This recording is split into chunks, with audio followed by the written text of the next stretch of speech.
கோவாலு உன் பேச்ச கேட்டுதான் பஞ்சாயத்தை கூட்டியிருக்கோம். நம்ம ஊர் பயலுக யாரு எந்த தவறு செஞ்சாலும் நீ தைரியமா சொல்லு, அதுக்குரிய தண்டனையை கொடுத்துருவோம்.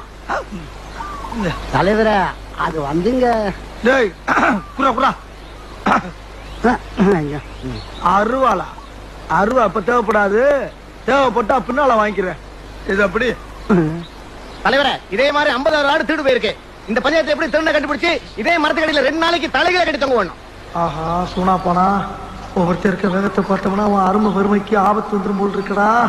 ரொம்ப கவனமா டீல் பண்ணி ஆட்டத்தை கலைச்சிடுறாசா. பஞ்சாயத்து நடக்கணும், பஞ்சாயத்து நடக்கட்டும். யாரா இருந்தாலும் தைரியமா சொல்ல பாருங்க, பயப்படாத பயப்படாதா. ஏண்டா தயங்குற, தைரியமா சொல்றான். சொல்லு, நீதான் தைரியமா நாளத்தை சொல்லு சொல்றா. இதுக்கு போய் ஏன்டா பயப்படுற, சொல்றா. அட என்ன பிரச்சனை விவரம் இல்லாம பேசிக்கிட்டு இருக்கா? நம்ம ஊருக்காரங்க குழந்தை பேசிக்கிட்டு இருக்கா.